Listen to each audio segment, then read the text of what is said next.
Es un placer para mí estar aquí con ustedes.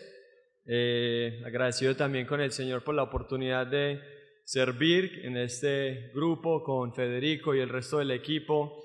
Y bueno, también estar aquí con ustedes en Arraigados. Y de nuevo es un privilegio, como lo decía también ahí nuestro querido amigo Luis. Yo soy colombiano, soy de Pereira, es cierto, nacido y criado ahí, pero desde el 2019 estoy viviendo en Los Ángeles, cierto, donde todavía continúo mi preparación, sirviendo ahí en Grace en español, estudiando en el seminario. Y bueno, ahí está mi esposa Olivia y mi bebé Jack, que les mandan muchos saludos. Y de nuevo es un privilegio estar aquí, y sobre todo cuando uno está haciendo servicio, ministrando ahí al pueblo del Señor. Y es un gozo también saber, por ejemplo, que uno está sentado con gente que es dependiente, gente que es amigable. También tiene uno, por ejemplo, gente que es amable, ¿no? Gente que es inteligente. Pero me dio un poco de temor en un momento porque había uno que puso que era pandillero. Pero eso no es tan grave como el que puso casi no me gusta Cali.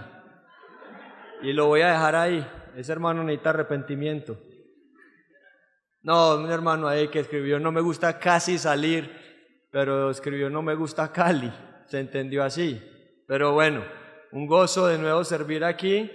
Y tengo el privilegio de abordar el capítulo 2 de Eclesiastés. Y de nuevo usted tiene allí las notas de la enseñanza para que pueda tomar apuntes y profundizar en su estudio personal. Y como tal, el tema que vamos a ver en esta segunda lección va a ser la vanidad del placer y las posesiones. La vanidad del placer y las posesiones, porque eso es realmente lo que hace Salomón en este capítulo 2 de Eclesiastés. Luego de lo que vimos con Federico, ahora Salomón va a hacer un experimento con el asunto del placer, el deleite, los placeres que ofrece este mundo. Y ahí es donde Salomón va a tratar de buscar su satisfacción, su contentamiento, su plenitud.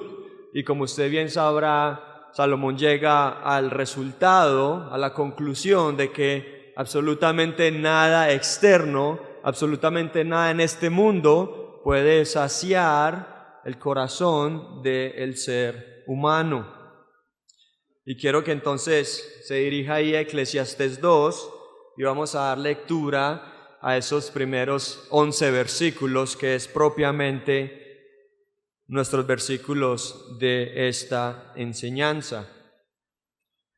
Vaya ahí por favor Eclesiastés 2, y voy a estar leyendo también de la Nueva Biblia de las Américas. Vamos entonces a leer y oramos y empezamos con nuestra enseñanza. Dice así Eclesiastés 2, verso 1. Entonces me dije, ven ahora, te probaré con el placer, diviértete. Y resultó que también esto era vanidad. Dije a la risa, es locura, y del placer, ¿qué logra esto? Consideré en mi corazón estimular mi cuerpo con el vino, mientras mi corazón me guiaba con sabiduría, y echar mano de la insensatez hasta que pudiera ver qué hay bueno debajo del cielo que los hijos de los hombres hacen en los contados días de su vida. Engrandecí mis obras, me edifiqué casas, me planté viñas, me hice jardines y huertos, y planté en ellos toda clase de árboles frutales. Verso 6, me hice estanques de aguas para regar el bosque con árboles en pleno crecimiento. Compré esclavos y esclavas, y tuve esclavos nacidos en casa. Tuve también ganados, vacas y ovejas, más que todos los que me precedieron en Jerusalén. Reuní también plata y oro para mí, y el tesoro de los reyes y de las provincias. Me proveí de cantores y cantoras, y de los placeres de los hombres, de muchas concubinas. me engrandecí y superé a todos los que me precedieron en Jerusalén. También la sabiduría permaneció conmigo. Y de todo cuanto mis ojos deseaban, nada les negué, ni privé a mi corazón de ningún placer, porque mi corazón gozaba de todo mi trabajo. Esta fue la recompensa de toda mi labor. Consideré luego todas las obras que mis manos habían hecho y el trabajo en que me había empeñado, y resultó que todo era vanidad y correr tras el viento, y sin provecho bajo el sol. Vamos a orar. Padre, de nuevo, con gratitud delante de ti nos presentamos, pidiendo que esta enseñanza sea de edificación, nos exhorte y también sea de consuelo. Rogamos que sea tu Espíritu guiándonos a la verdad y que podamos ser no solamente oidores, sino también hacedores de tu palabra. Gracias por estos jóvenes y por este espacio, que tú seas glorificado en todo lo que hacemos. Te lo pedimos en el nombre de Jesús. Amén. Muy bien, en su obra clásica, El progreso del peregrino, de John Bunyan, muchos de ustedes a lo mejor la han escuchado o han tenido la oportunidad de leer algo de esta historia. Él escribe acerca de un personaje que se llama Cristiano, es el personaje principal de su historia. Y Cristiano está huyendo de la ciudad de destrucción y está tratando de llegar a la ciudad celestial. Y en este camino, Cristiano se encuentra con un compañero de viaje que se llama Fiel. Y entonces Cristiano y Fiel se dirigen a la ciudad celestial, pero en camino a la ciudad celestial, en la historia de Bunyan, ellos tenían que atravesar una ciudad que se llamaba Vanidad.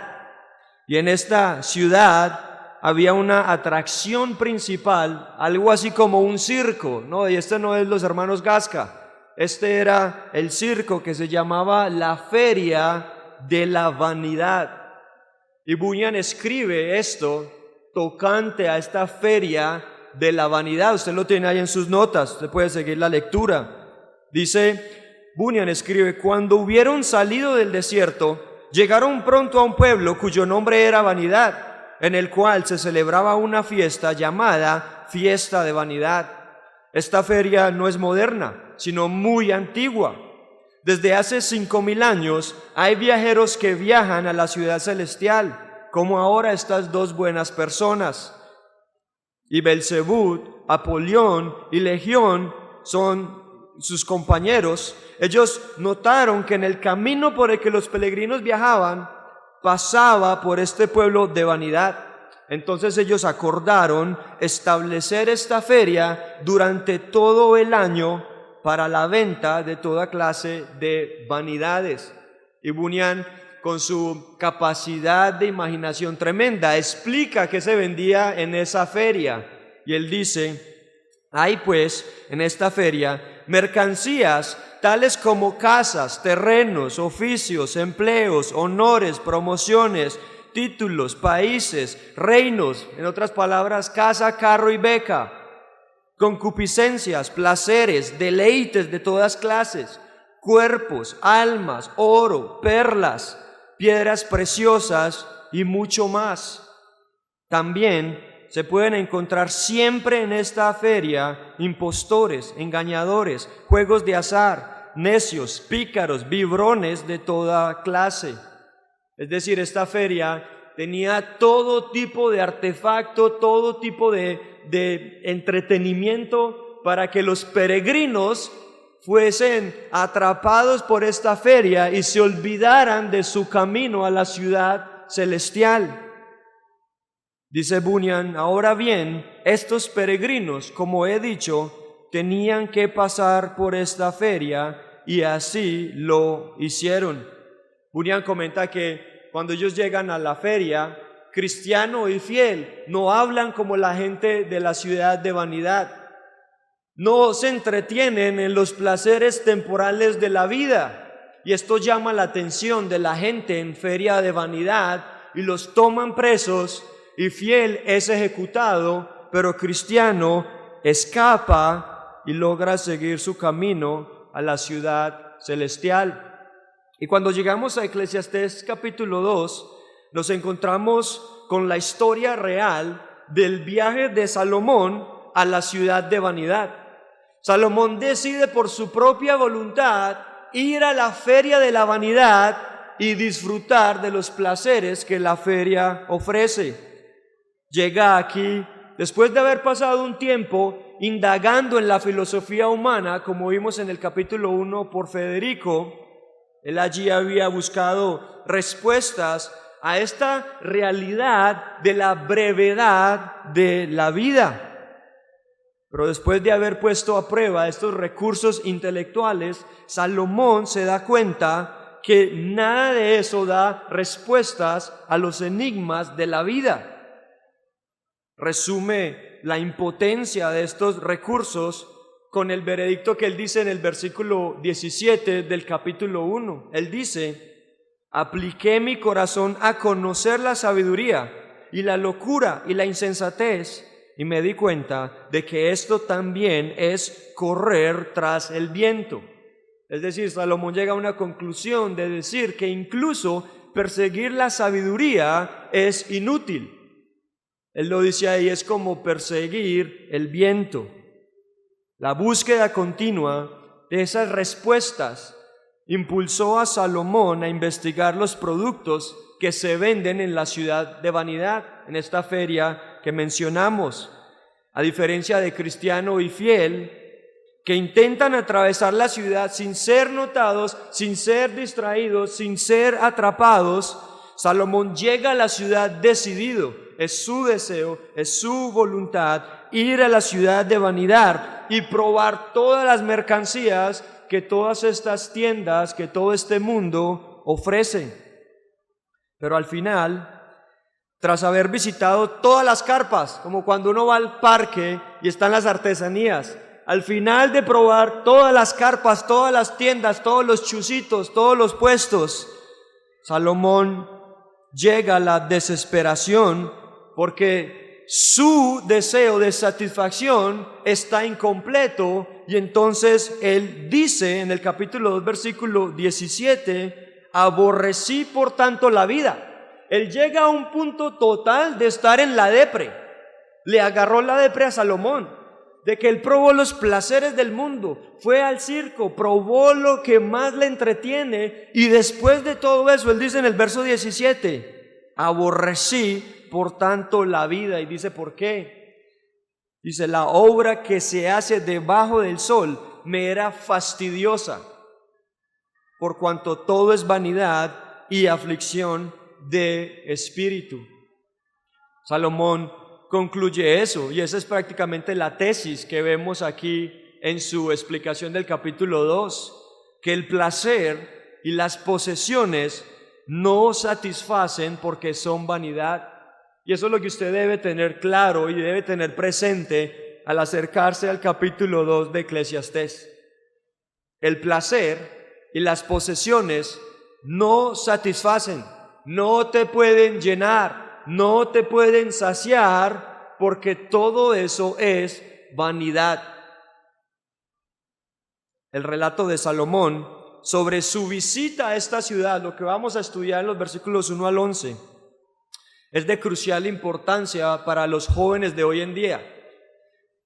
Y no sé si usted lo sabe, pero Salomón escribe Eclesiastés, y la audiencia que Salomón tiene en mente son los jóvenes, porque él lo dice al final de su libro, ¿no? Capítulo 11, capítulo 12, la audiencia que él tiene en mente son los jóvenes. Por eso esta enseñanza es crucial, importante para los jóvenes de hoy en día. Hay muchos jóvenes que, debido al vacío que tienen en sus corazones, se dirigen voluntariamente a la ciudad de vanidad. Lo han ensayado, han probado algunas cosas y dicen, esto no me llena, tengo que irme al mundo, como se dice, ¿no? así criollamente, no, me voy a ir al mundo, me voy a ir a la farra, me voy a ir a Juanchitos, me voy a ir a bailar y salsa y metámosle a todo esto. Esta vida, no, como dice, nadie nos quita lo bailado, ¿cierto? Vamos a disfrutar de lo que este mundo nos ofrece. Hay otros que se dirigen allá, hay otros que ya están allí, en medio del baile, en medio de la feria, de la vanidad, probando la mercancía de toda esta feria mundana en un intento de encontrar sentido y satisfacción duradera en la vida. Pero Salomón les hace una advertencia, jóvenes, y Salomón les dice: yo ya he estado allí, yo ya probé eso, yo ya lo intenté, todo eso es vano, todo eso es una ilusión. Y entonces la advertencia que el capítulo 2 presenta es de nuevo: no llenes tus vacíos con los placeres y las posesiones mundanas. El lugar, o es más bien una persona en donde debes encontrar tu satisfacción, tu plenitud, y es en la persona de Cristo. Basta ya de buscar llenar el vacío del corazón con los placeres, las posesiones, los títulos, el renombre, todo lo que este mundo de vanidad ofrece, y es lo que Salomón quiere enseñarnos en este capítulo 2. De hecho, el bosquejo de esta enseñanza está basada en Primera de Juan 2, 15 al 17, donde el apóstol Juan dice: no amen el mundo ni las cosas que hay en el mundo. Y él habla de los deseos de la carne, los deseos de los ojos y la vanagloria de la vida. De hecho, ese es nuestro bosquejo. En primer lugar, vamos a ver los deseos de la carne, de los versículos 1 al 3. Y observe allí lo que dice el texto. Usted lo tiene en las hojas o lo puede seguir en su Biblia. Entonces me dije: ven ahora, te probaré con el placer, diviértete. Y resultó que también esto era vanidad. Dije: de la risa, es locura. Y del placer, ¿qué logra esto? Consideré en mi corazón estimular mi cuerpo con el vino, mientras mi corazón me guiaba con sabiduría, y echar mano de la insensatez, hasta que pudiera ver qué hay de bueno bajo el cielo que los hijos de los hombres hacen en los contados días de su vida. Entonces Salomón, decepcionado del asunto de la sabiduría, él ahora se dirige hacia el camino del placer. Él lo dice en el versículo 1: te probaré con el placer. Específicamente, él se va por el camino del deleite. En lugar de buscar su deleite en el Señor, en comunión con el Señor, en oración, lo que Salomón hace es que él describe su experiencia de una manera egoísta. Mire cómo dice el verso 1: entonces me dije. Salomón hablando consigo mismo. Salomón, prácticamente uno puede imaginárselo parado frente a un espejo diciéndole: te voy a dar el placer, te voy a dar el gozo. Y eso es lo que Salomón está presentando aquí, enfatizando este ego que hay en su investigación. El tipo dice, en esta experiencia con los placeres carnales, usted observa que él primero prueba con la risa. Lo dice en el verso 1: te probaré con placer, diviértete. Y lo primero que él ensaya dice: dije a la risa.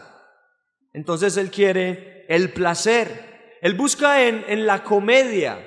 Él busca, podríamos decirlo así en términos coloquiales, él busca sábados felices.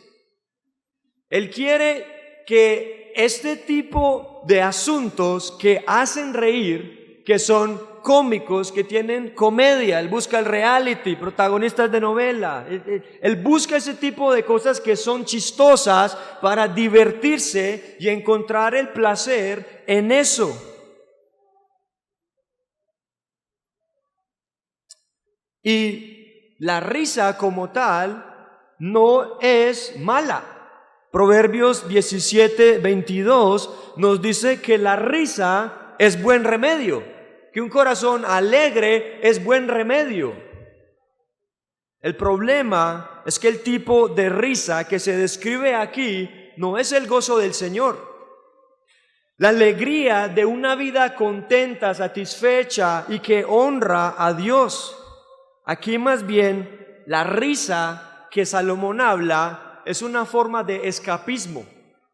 Salomón es el tipo de persona que se le pueden pasar horas y horas y horas al día viendo reels, tirando caja, viendo reels, ¿no? Salomón es ese tipo de individuo porque eso crea como un bucle, crea como una burbuja que se te olvida de lo que pasa allá afuera en el mundo.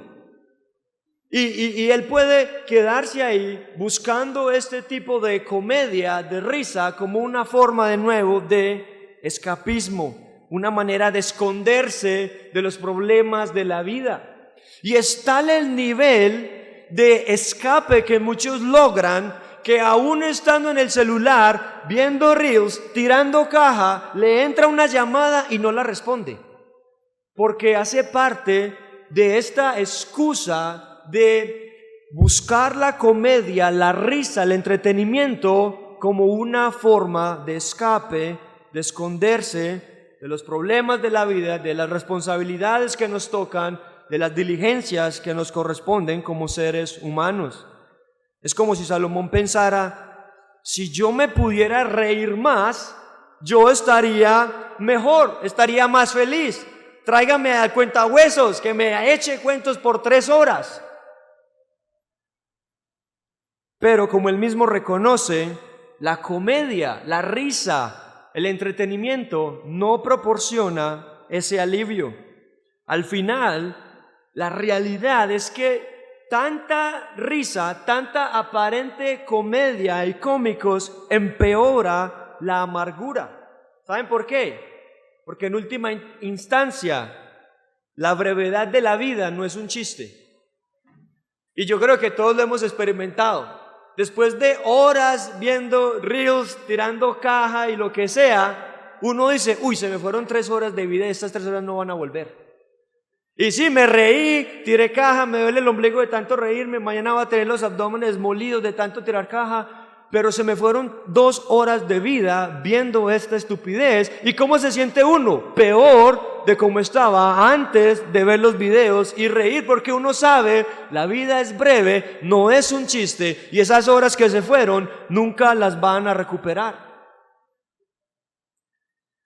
Entonces, Salomón no solamente prueba la risa, el placer, la diversión, sino que él también prueba el vino. Usted lo ve ahí en el versículo 3. Él dice ahí en ese versículo 3, consideré en mi corazón estimular mi cuerpo con el vino. Y él experimenta con el alcohol con 2 propósitos. Primero, él quiere estimular su cuerpo. Digámoslo así, no lo diría en términos coloquiales, él quiere estar prendo, ¿no? Dice, estimular mi cuerpo con sensaciones de placer. El alcohol, cuando se ingiere, hace que el cerebro produzca dopamina. Y esta dopamina es una sustancia que proporciona energía y sensaciones placenteras. Eso es lo que Salomón quería hacer. Hey, estoy como bajito de nota, echémonos unas politas. Como para ambientar, como para subir el tono, como para relajarnos, ¿no? Eso es lo que él quería hacer. Ese es su otro experimento, el vino, el alcohol, para estimular su cuerpo y para echar mano de la insensatez, como lo dice en el verso 3. Es decir, experimentar los efectos adormecedores del alcohol. No, es que cuando usted está bajo sustancias, ya sean alcohólicas o sustancias como drogas, usted como que, usted sabe, uy, eso está volando. No, como que adormece los sentidos, adormece algunos aspectos, a uno les da mucha hambre, pero adormece otras cosas. Y eso es lo que él quiere hacer, probar el vino para subir la nota, pero que bajen sus preocupaciones, que baje aquello que le inquieta. Salomón, como es un hombre sabio, él no se dedica al alcoholismo, él no es un borracho en una cantina. Él comprende que la gratificación desenfrenada, con todas sus consecuencias, sería destructiva. Es decir, él está tomando o bebiendo con consideración, ¿no? Salomón es el tipo que si va a tomar, cede la llave, ¿no? Cede el volante. Ese es Salomón por su sabiduría. Salomón está jugando con el fuego. Él quiere ingerir alcohol para estar prendidito, pero él quiere evitar los efectos drásticos que el alcohol puede tener, los lapsus de memoria, o como dirían algunos de ustedes, él no quiere borrar cassette. Él también quiere evitar lo que es el guayabo. Él dice, voy a tomar solamente un poquito, de nuevo, para estar de buen ambiente, para estar prendidito, para estar chévere, activado, bacaneado, pero yo no soy un alcohólico borracho. Él no busca un antro de mala muerte en el que puede revolcarse en el suelo de la borrachera y que lo tienen que llevar arrastrado y todo vomitado por todas partes. En lugar de eso, Salomón, con todas sus riquezas, él va a una boutique elegante de catadores profesionales de vino. Y él se va allí a esta boutique para degustar el vino y también para disertar de cuestiones, empleando su sabiduría y su elocuencia. Y ese es Salomón experimentando con la risa y con el vino los placeres externos que este mundo ofrece. Aunque el alcohol actúa como estimulante cuando se ingiere en cantidades pequeñas, a la larga es un depresivo. Termina siendo como un depresivo. Pensando en la risa y en el alcohol, Salomón concluye en el verso 3, él dice, resultó que también esto era vanidad. Es locura. ¿Qué logra esto? Y de hecho, si usted quiere una cosmovisión bíblica acerca del alcohol, solamente vaya ahí un poquitico atrás, devuélvase ahí de Eclesiastés y mire el último capítulo de Proverbios, mire allí rápidamente Proverbios 31. Y Proverbios 31 es algo que los escritores atribuyen a Salomón, que aquí se le llama como Lemuel. Y esto que Lemuel escribe aquí es la instrucción que su mamá le dio. Y esto es prácticamente la sabiduría de un rey. Y este es un, digámoslo así, consejo que Salomón nos da tocante al alcohol, al vino y a experimentar con este tipo de sustancias. Ahí en Proverbios 31, versículo 1 dice, palabras del rey Lemuel, la profecía con que le enseñó su madre. Proverbios 31, 2. ¿Qué, hijo mío? ¿Y qué, hijo de mi vientre? ¿Y qué, hijo de mis deseos? No des a las mujeres tu fuerza, no des a las mujeres tu vigor, ni tus caminos a lo que destruye a los reyes. En esos dos primeros versículos, la madre de Lemuel le hace una advertencia para que huya de la fornicación, para que huya del adulterio. Le dice, hombre, no des tu vigor a las mujeres, eso destruye a los reyes. Y es por implicación, no, eso también, digámoslo así, aplica a nosotros. Las escrituras nos llaman a huir de la fornicación. La escritura nos llama a hacer la voluntad de Dios, que es nuestra santificación. Y aquí, en este contexto, la mamá de Salomón le habla acerca de huir de las mujeres, pero también en el versículo 4 en adelante le habla acerca de huir del vino, de las bebidas que embriagan. Dice el verso 4, no es de los reyes, oh Lemuel, no es de los reyes beber vino, ni de los príncipes la sidra. La sidra era una bebida fuerte que tenía esa capacidad de inhibir, de neutralizar, de adormecer el raciocinio, la capacidad del hombre cognitiva de pensar claramente. Y esta mamá le dice, no es de los reyes, no lo hacen, no se lanzan en ese mar de alcohol. Y le dice, ¿por qué? Verso 5, no sea que bebiendo olviden la ley y perviertan el derecho de todos los afligidos.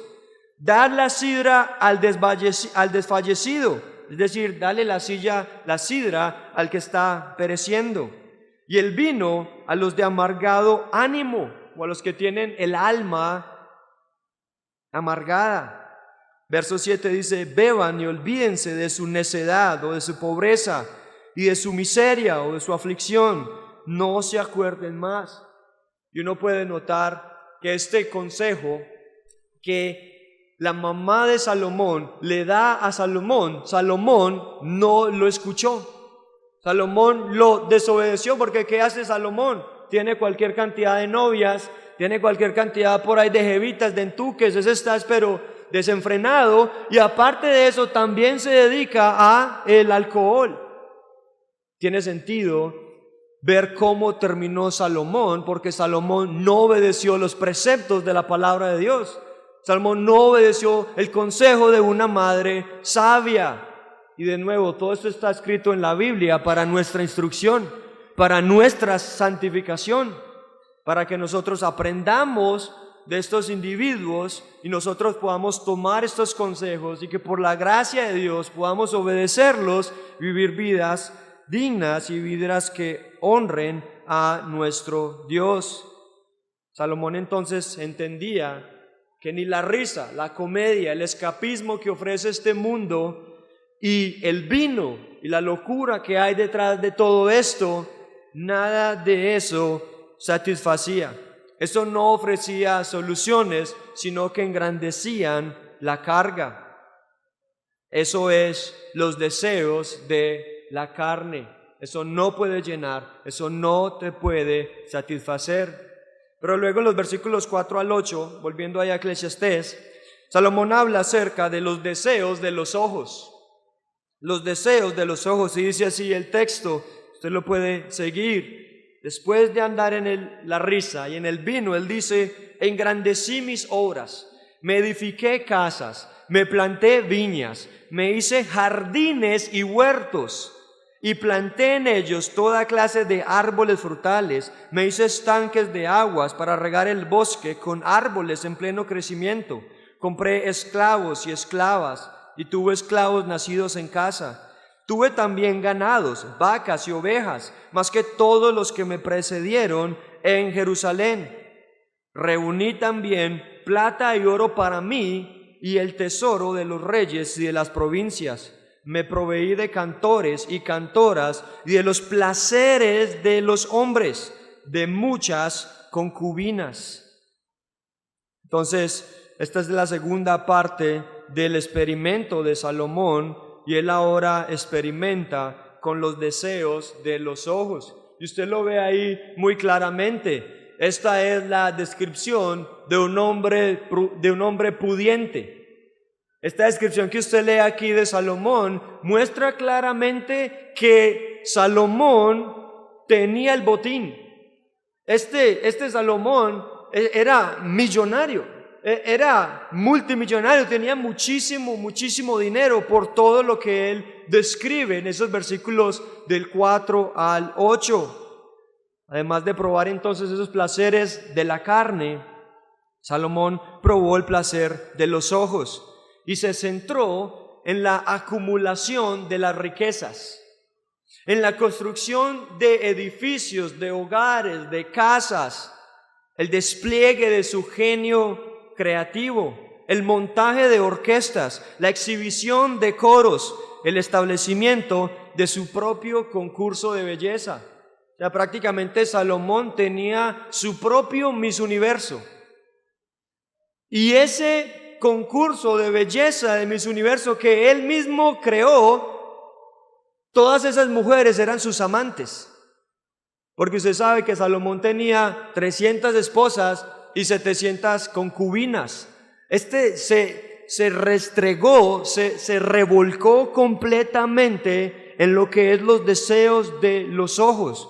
Y usted observa, él se centró en acumular riquezas. Él habla de plata y de oro. Él también, como era un hombre tan sabio y como era tan pudiente, él podía construir lo que sea que se le imaginaba. Lo que sea que se le cruzaba por la mente, él lo podía construir. Él le pagaba a una constructora y que construyeran lo que él tenía en su mente.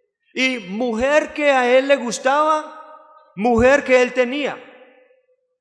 No había límites para los deseos que Salomón tenía. Él literalmente proveyó para todo lo que sus ojos querían.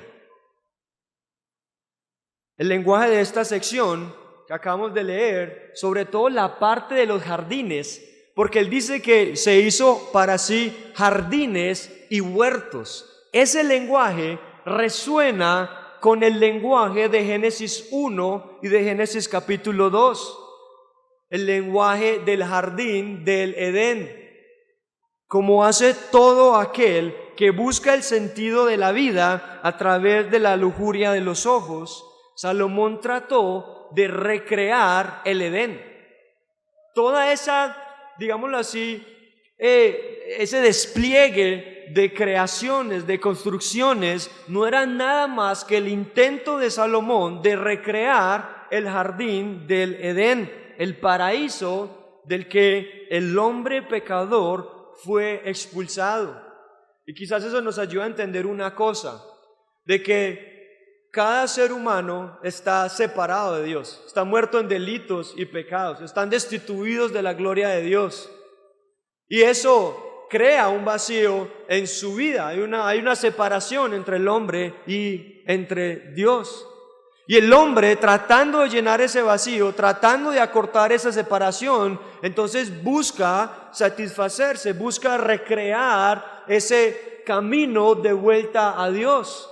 Salomón lo hace recreando un jardín del Edén que al final lo encuentra como algo vano, y el hombre lo trata de la misma manera. Y quizás eso nos ayuda a entender por qué hay tantas religiones. No, porque hay tantos sistemas religiosos de cómo obtener la vida eterna, de cómo regresar al paraíso, de cómo reconciliarse con Dios. Porque el hombre separado de Dios trata de llegar a Dios por sus propios medios, de recrear su propio paraíso para volver a tener comunión con el Creador. Pero ninguno de esos esfuerzos son suficientes, porque el hombre no puede venir a Dios por sus propias obras. Si usted está muerto en delitos y pecados, usted no puede darse vida a sí mismo y venir a Dios. Dios tiene que hacer la obra en usted.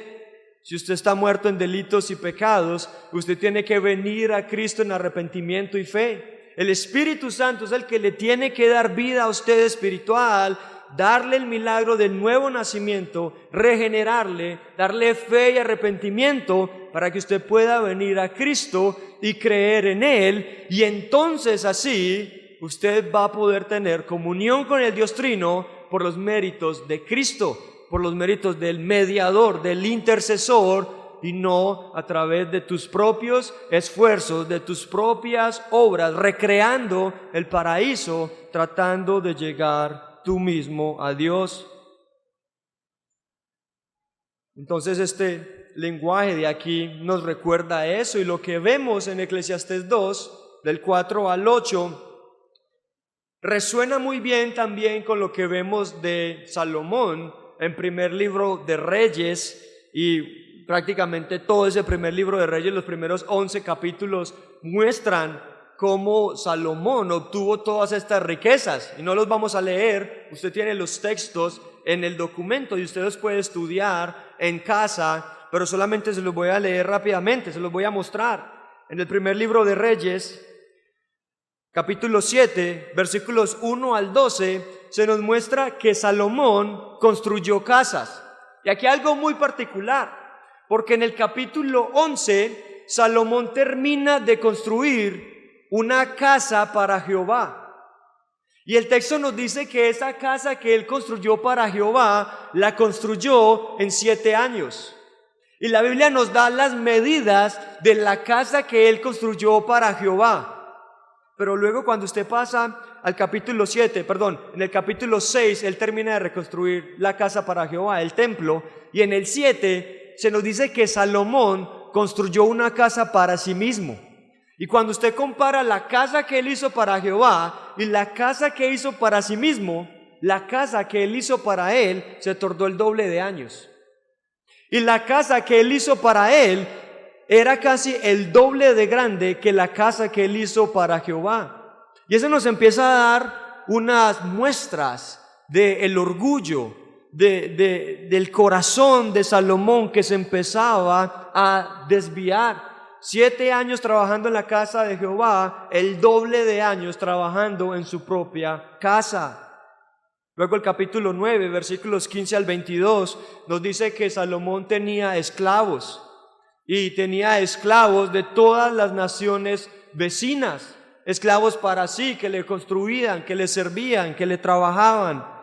Primer libro de Reyes 10, 14 al 29, nos habla de las riquezas, del oro y de la plata que Salomón tenía. Y el texto dice que al año Salomón recibía 22.6 toneladas de oro. Escuche eso nuevamente. Al año, en su reinado, Salomón recibía 22.6 toneladas de oro al año. Y eso es solamente oro, sin contar plata, sin contar otras piedras preciosas. Y solamente para que nos hagamos una idea, y obviamente esto no es exactamente igual, pero si Salomón estuviese vivo hoy, y Salomón recibiese hoy esa misma cantidad de oro, eso sería el equivalente a 440 billones de pesos colombianos. 440 billones de pesos colombianos al año. Solamente para que usted se haga una idea, la deuda externa de Colombia son 820 billones. Es decir, en 2 años, Salomón hubiese podido haber pagado la deuda externa de Colombia. Eso es una cifra escandalosa, la cantidad de oro que él recibía. Por eso cuando usted lee la descripción de la casa de Salomón, dice que todo era de oro. Las cucharas, los vasos, los trastes, los portas, todo. Él no tenía coca de acción. Y si la tenía, estaba cubierta en oro. Porque todo absolutamente en el templo, en la casa, en todo de Salomón, en la finca, todo era de oro. Salomón se había olvidado también de lo que Dios le había dicho, y en Primera de Reyes 11 se nos dice que él tuvo muchas mujeres, y estas mujeres eran mujeres extranjeras. No significa que usted no se pueda casar con una gringa, porque yo lo hice y gloria a Dios. Pero el problema con Salomón es que él se casaba con mujeres paganas, eran mujeres que tenían un trasfondo pagano. Y estas mujeres paganas desviaron el corazón de Salomón, y por eso Salomón ya no era un hombre conforme al corazón de Dios como lo era David su padre. Y empezó a levantar estatuas e ídolos a los dioses falsos de estas naciones de donde eran sus esposas. Salomón violó cada uno de los requisitos para un rey, según Deuteronomio 17, 14 en adelante. No podían amontonar para sí riquezas, no podían casarse con mujeres extranjeras, no podían amontonar para sí caballos, ejércitos, carros de Egipto, y tenían que meditar y escribir la ley de Jehová siempre. Salomón nunca hizo esto, hizo exactamente lo opuesto. Amontonó oro y plata para sí, arquitecturas, casas, mujeres, dinero, caballos, carretas, de todo. Finalmente esas mujeres desviaron su corazón. Y en lugar de dar a Salomón un verdadero significado, todas estas cosas solo extraviaron sus afectos del Señor. y agravaron su desesperación. Y podríamos ponerlo así: en su esfuerzo por recrear el jardín del paraíso y acercarse a Dios, Salomón construyó un jardín de placeres que lo alejaron de Dios. Y por último tenemos la vanagloria de la vida, y esto es lo que Salomón describe en los versículos 9 en adelante. Él dice: me engrandecí y superé a todos los que me precedieron en Jerusalén. También la sabiduría permaneció conmigo, y de todo cuanto mis ojos deseaban, nada les negué, ni privé a mi corazón de ningún placer, porque mi corazón gozaba de todo mi trabajo. Esta fue la recompensa de toda mi labor. En esos versículos 9 al 10, Salomón resume el logro supremo de su experimento. Él fue capaz de satisfacer todos sus deseos, como lo vimos ahorita. Todo lo que él quiso, todo lo que se imaginó alguna vez tener, lo obtuvo y en abundancia. Y al final llegó a decir: nada de esto me satisface. Entre más el hombre tiene, más necesita. No sé si a usted le ha pasado eso, y uno dice: es que si yo tuviera una Biguis, vea, llego temprano al trabajo, ya no falta fundamentos de la fe, es que el transporte el domingo merma, y a veces está la ciclorruta.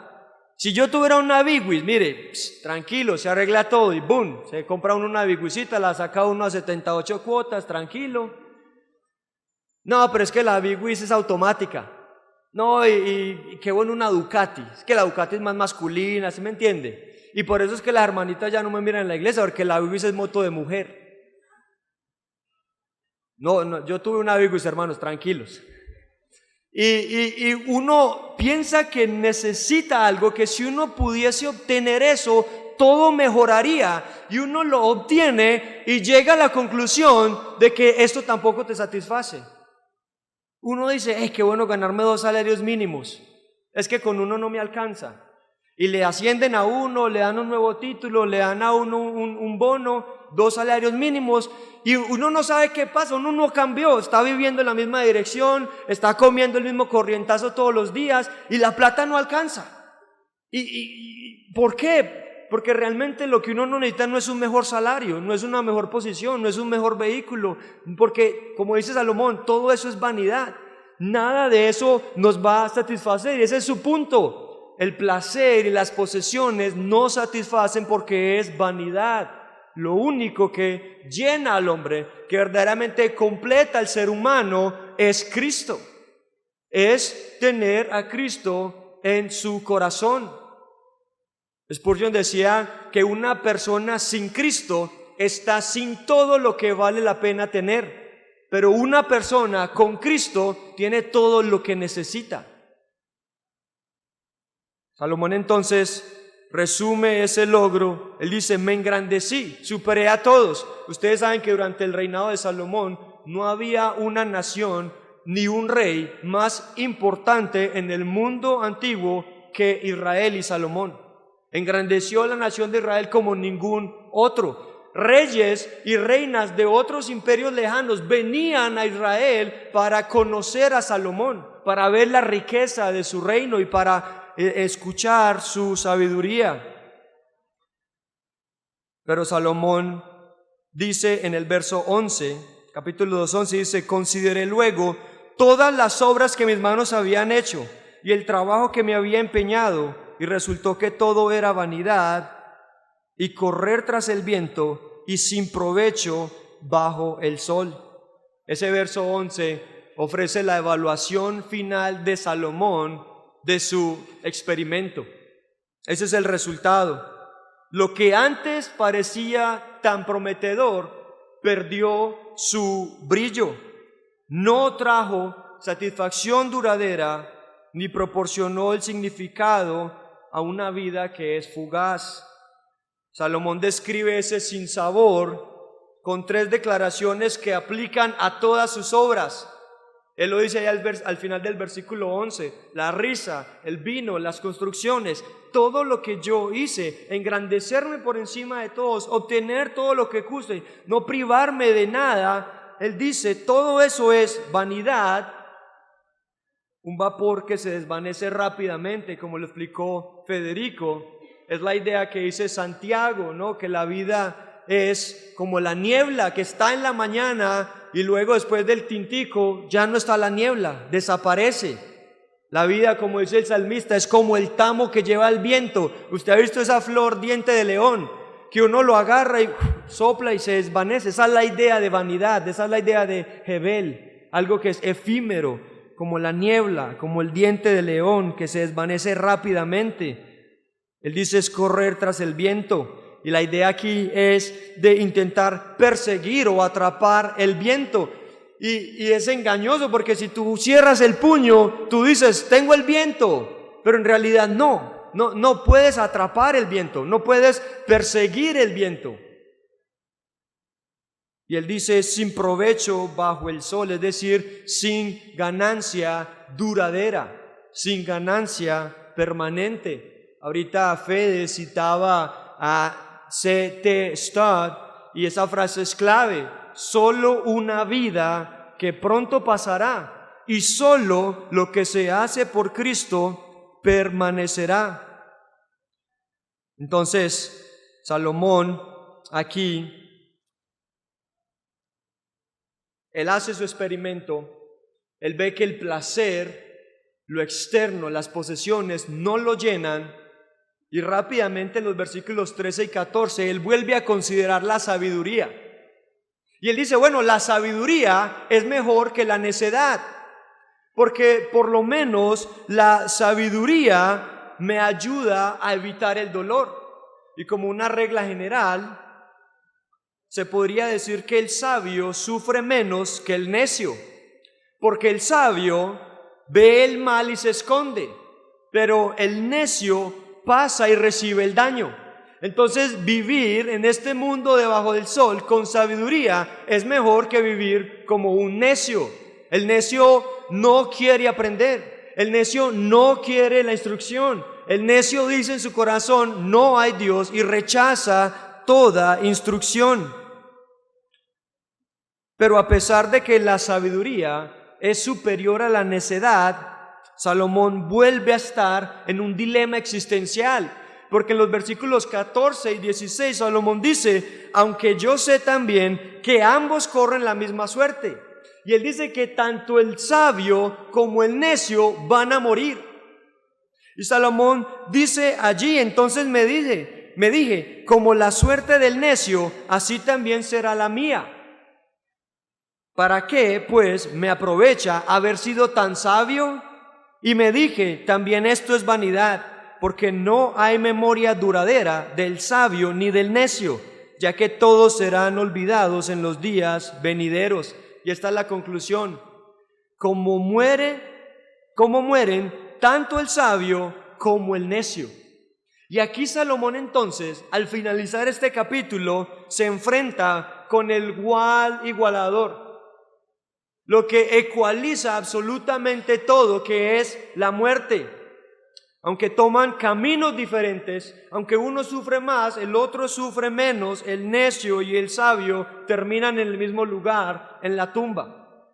No sé si usted ha ido a un cementerio, pero cuando usted va en un cementerio es imposible decir este era sabio y este era necio. Ambos, el necio y el sabio, se ven iguales frente a la muerte. La muerte es el igualador. Por eso Salomón dice, tanto el sabio como el necio mueren. ¿De qué me sirve la sabiduría? Por eso Salomón en el versículo 17 dice, aborrecí la vida, porque me era penosa la obra que se hace bajo el sol. Pues todo es vanidad y correr tras el viento. Y así termina Salomón este experimento de la risa, del placer, del vino, de engrandecerse, de adquirir todo lo que se imaginó en su vida. Y luego él se encuentra con la realidad de que no importa cuántas riquezas, posesiones, placeres una persona obtenga en esta vida, al morir nada se llevará. El Señor Jesucristo dijo, la vida del hombre no consiste en la abundancia de los bienes que posee. Esta desesperación de Salomón es intensa. Él ha intentado resolver los dilemas del mundo en un mundo que está sometido a la maldición. Romanos 8:20 dice que este mundo está sujeto a vanidad, y Génesis 3:17 en adelante dice que en este mundo va a haber dolor. Por el pecado va a haber entonces la muerte, es la paga del pecado. Buscar significado en lo que hay debajo del sol solo conduce a la desesperación, como Salomón dice en el versículo 20, volvió por tanto a desesperarse mi corazón, y buscar ese placer en este mundo también conduce al dolor, como él dice en el verso 23, porque todos sus días son sino dolores.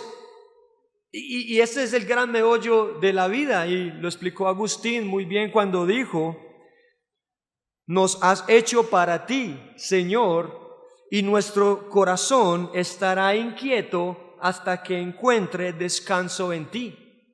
Y esa es la realidad. Si usted no ha creído en Jesucristo, si usted todavía está muerto en delitos y pecados, usted está insatisfecho, usted está incompleto, usted está muerto en delitos y pecados. Y nada de lo que usted haga en este mundo le va a llenar, nada le va a satisfacer, nada le va a dar descanso. Lo único que le puede dar descanso a usted son las buenas nuevas del Evangelio. Creer en el Señor Jesucristo, y es la invitación que el Señor Jesucristo hace: vengan a mí todos los que estén trabajados y cargados, y yo los haré descansar. ¿Acaso no estás cansado de pecar? ¿No estás cansado de tratar de alcanzar el mundo, la salvación a través de tus propias obras? Si tú estás cansado de este mundo, si tú estás, como dice Salomón, aborrecí la vida, estoy desesperado, no tengo contentamiento, entonces la invitación de Cristo es para ti. Y Él hoy te invita y te llama: ven a mí si estás cansado, trabajado, solamente en Cristo hay descanso. Tu corazón, tu alma solamente estará satisfecha cuando vengas a Jesucristo en arrepentimiento y fe y creas en Él. Entonces esas palabras de Salomón, en esas palabras de dolor, de desesperanza, de vanidad, aún en eso vemos un poco de esperanza, porque ese dolor que él experimenta, esa insatisfacción que él experimenta, es un regalo. Y es una gracia de Dios, porque es lo que le va a impulsar, es lo que impulsa a mucha gente a volver su mirada no debajo del sol, sino arriba del sol. A reconocer a su Creador, como dice el capítulo 2, versículo 1, acuérdate de tu Creador en los días de tu juventud. Eso le va a llenar a temer a su Creador, como dice el capítulo 2, versículo 13, y a encontrar su deleite en Dios y en su palabra, como dice aquí el versículo 13 del capítulo 12. Entonces esa es el experimento de Salomón, donde nos dice: el placer y las posesiones no te van a llenar, porque son vanidad. Lo único que verdaderamente llena al hombre, el fin de todo el discurso, el propósito del hombre es creer a Dios, temerle a Dios y deleitarse en sus mandamientos. De hecho, ese texto de Primera de Juan, donde dice: no amen el mundo, Juan dice en el versículo 17: mas el que hace la voluntad de Dios, ese permanece para siempre.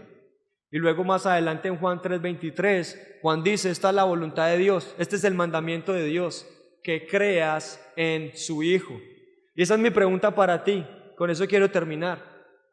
Si tú has creído en Jesucristo, te animo a que perseveres en la fe, a que dependas de la gracia que Dios da en Cristo para terminar bien tu carrera, para que el Señor te halle fiel hasta el final por su gracia, que dependas de Él exclusivamente, que no trates de saciarte en cisternas rotas de este mundo, sino que bebas del manantial de vida eterna que fluye del trono de Dios.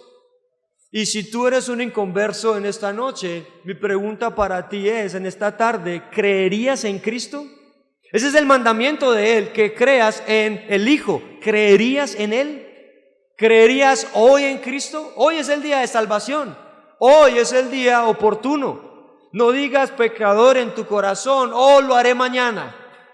Oh, quiero disfrutar de los placeres como Salomón y luego vendré y creeré en Él. No. Hoy es el día de salvación. ¿Creerías hoy? Mañana es el día del diablo.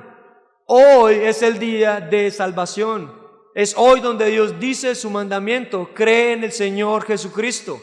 Es hoy donde Dios te invita a venir a Cristo y hallar en Él reposo, hallar en Él descanso para tu alma fatigada y miserable. ¿Creerías hoy en Cristo?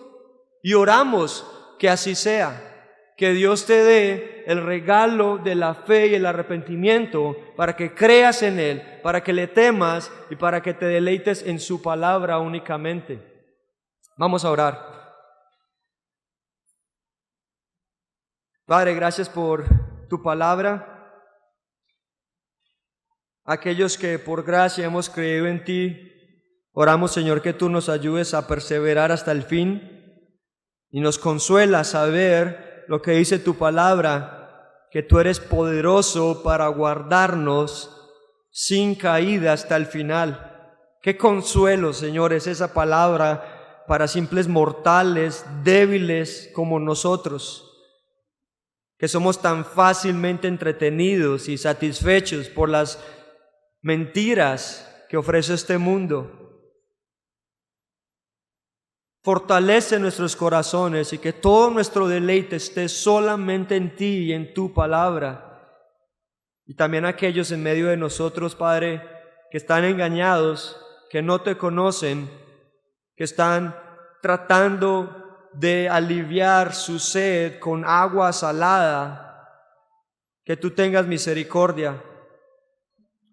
Podrías, Padre, aún en este momento, darles fe, darles gracia, que no digan como Agripa: por poco me convences, sino que por poco o por mucho tu Espíritu le convenzas. Señor, nosotros solamente podemos tocar el intelecto, tocar la mente. Quiera tu Espíritu venir con la llave y abrir el corazón. Salva, Señor, para tu honor, para tu gloria. Pedimos esto en el nombre de Jesús. Amén.